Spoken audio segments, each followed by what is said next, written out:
life again. Not my problem, is her reply, as she continues on her way, listening to her music and texting.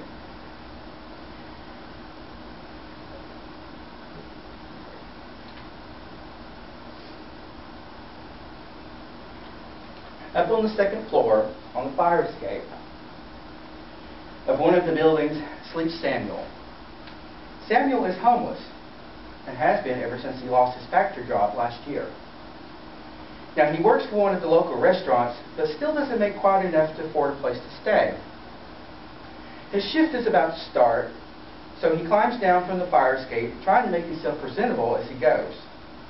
He's about to exit the alley when he hears a sudden moan from behind.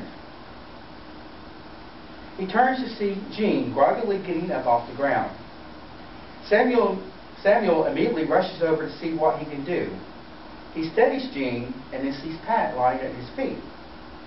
Pat's wounds appear to be more extensive than Jean's, and that's why there was no movement as of yet. The two standing exchange names, and Jean explains what happened. Samuel states that he knows of a walking clinic not but a few blocks away, and offers his assistance in getting them medical attention. Samuel checks that Pat is all right enough to move, and then each of them get on opposite sides and shoulder Pat between them. They eventually make their way to the clinic. Pat and Jean immediately are rushed to a room so that a doctor could take a closer look at their injuries. Samuel approached the nurse's station, and as he did, he reached into one of his pockets and pulled out a pocket watch. The casing was highly polished and reflected whatever was against it, almost like a mirror. The lid was engraved with a scene of a horse-drawn coach and was very detailed. It would be considered an antique. As he neared the station, he handed the nurse the watch, saying, "This should cover the expenses of my two friends." The nurse looks at the watch and questions the rationale of the man. "This looks to be very old and worth quite a lot of money. Are you sure you want to part with it?" "I am," said the man. "It does have sentimental value to me, but it will do that poor couple more good than me." And with that being said, he turns and leaves for his job. He would later stop by and check in on the couple until it was time for them to go home. Now, let us examine the three passerby: the missionary, the college student, and the homeless person. What characteristics does each of these represent in the story? The missionary thought himself doing good by going door to door into the rough neighborhoods and preaching the gospel. But yet he was so filled with hate for anyone that he thought was beneath him that he missed out on the most perfect opportunity of all to be a witness for Christ. He could have showed the love of Christ by helping the poor couple that had been attacked.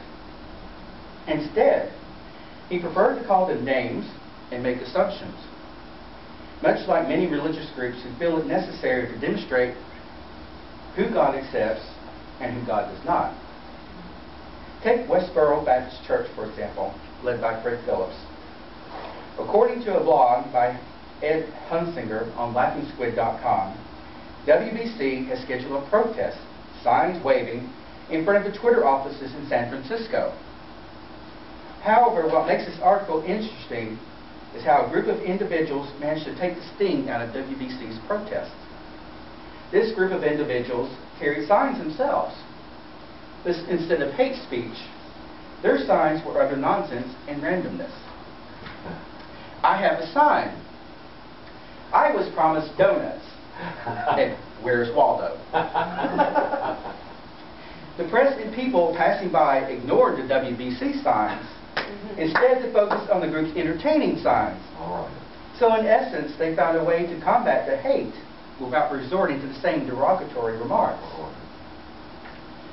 Apathy is defined according to the dictionary as having or showing little or no emotion, or not interested or concerned, indifferent or unresponsive. The not interested or concerned and indifferent of that definition would describe the college student. She had shut the world out because she felt she could do nothing to change it, or that it wasn't worth her effort. Much like a lot of people in this world who accept things as they are because they feel they are powerless to make things better. Most become so self-absorbed that unless it has a benefit to themselves, it is not worthy of their notice. You see them in the store or driving down the street. Their presence is the one that they are the only ones in that particular place and time. Manners are not even considered, and courteousness is not part of their vocabulary. Apathy is also seen in the political arena, where voters don't participate in elections because they feel that things will stay the same no matter which party is in charge. Scrooge from Charles Dickens' A Christmas Carol is a prime example of apathy. But by the end of the story, he finally grows a heart and changes the errors of his ways. And finally, the homeless man, Samuel, who demonstrated Christ's love by going out of his way to help the couple. Not only did he stop and help, but he also provided payment, an antique watch that was a family heirloom, for the medical attention that they needed.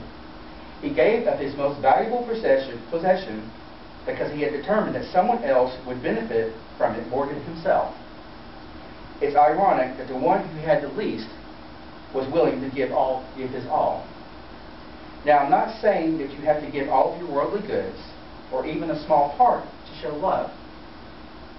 It can be something as small as a smile to a passerby on the street, a hug to someone that is hurting, or a prayer for someone you don't even know.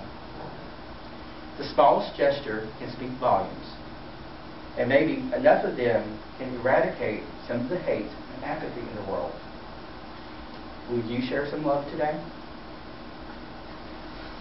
Amen. Amen.